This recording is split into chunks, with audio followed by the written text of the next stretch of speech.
So we're here today at Commercial Fisheries on the Match Lake, and what I'm going to run through today is bomb fishing and the setup for when I'm fishing with a bomb.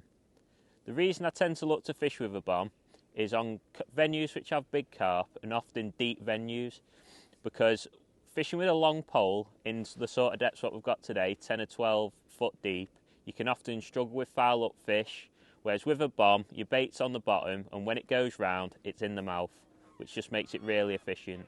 Another reason is you can often get out further than the anglers that are fishing the pole, which just helps draw fish off the anglers around you, and you can feed nice and aggressively and bring a lot of fish into your peg and catch big weights. So I'm just going to run you through my bomb setup. I've got a Daiwa tournament bomb rod. This is the perfect rod for this style of fishing.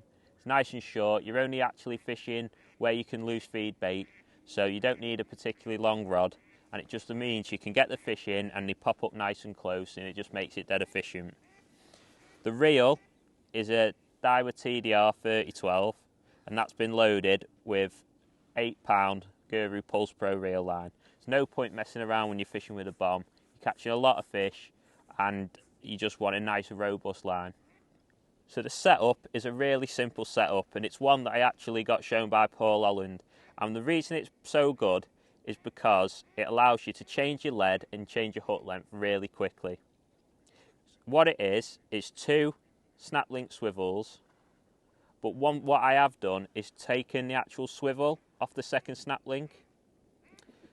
The first swivel goes onto your main line, so that can slide freely up the line, and then the second, which is just a link, is tied in a big loop. And what this allows you to do is pull the bomb over the knot, and it just creates a little bit of a semi bolt rig, but it's still a free running rig, but you've just got that little bit of a knot that your bomb can catch on when the fish takes the bait, and it just helps put the hook into the bottom of the fish's mouth. The hook length is 12 inches of 022 reflow fluorocarbon. The reason I use fluorocarbon on a bomb is it's a bit stiffer, and I just think it's a bit harder for the carp to eject. So I just think you get more hookups from when the fish pick up the bait. The hook is a size 12 Guru QM1, which is the perfect sort of hook for this style of fishing. You don't want to be fishing with a small hook. 12s or a 10 Guru QM1. Perfect hook for that style of fishing. And I've just got a mini bait band where I'm going to present 1 or 2 8mm pellets.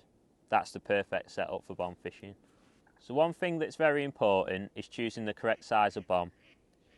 Today it's quite a calm day, and I always, if it's dead calm, use a light bomb. This is a 15-gram Guru square bomb. And the reason I use that is because I just want to try and cut down on spooking fish. When it's a windier day and there's a bit of a chop on, I find that you can get away with a heavier bomb. It's sort of, I feel like the fish feed more confidently when there's a bit of a wind on, and that can help with your hooking up of your fish and creating more of a bolt rig effect. So you've just got to play around based on the conditions on the size of bomb you use. Today it's a 15-gram. Right, so I'm just going to run through how I actually fish with a bomb in terms of me feeding. Firstly, what I always do is feed before I'm going to cast out. That just means I've got a marker of exactly where to cast, which means my bomb is landing in amongst my bait, right where I want and where the fish are going to come to.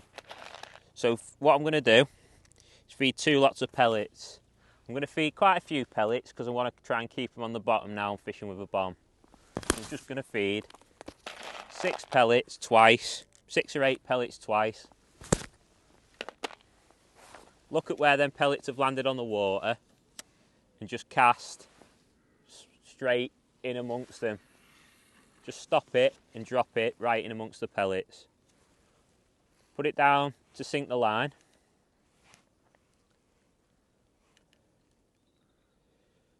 Just take your time sinking the line.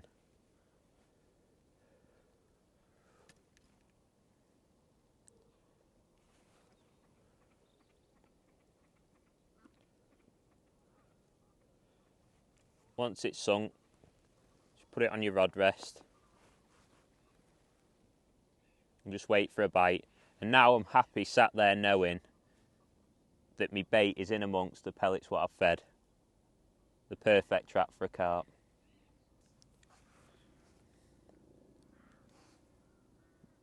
Right, so I'm just sat waiting for a bite now, and it's quite deep today. So what's actually happening is a few fish are milling off the bottom and swimming around. I'm getting a few liners, but it's important to sit on your hands and wait till you get a positive bite. When you get a proper bite on this method, it'll be unmistakable and the fish will already be hooked. So just sit there, relax, have a coffee, and wait for the rod to go round and wait for a positive bite.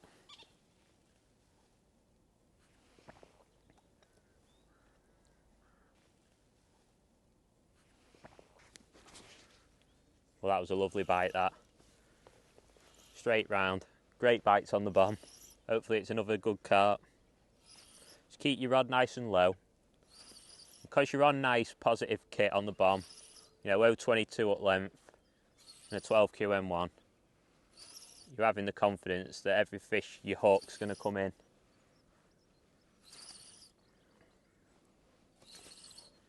Wind it back nice and steady.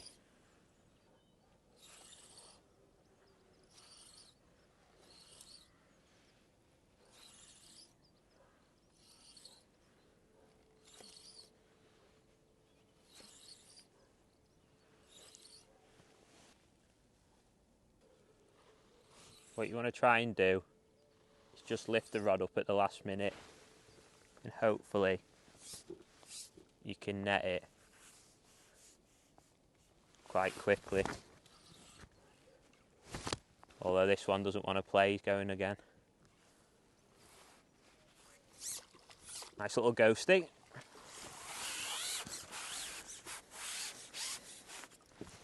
Another nice fish on the bomb.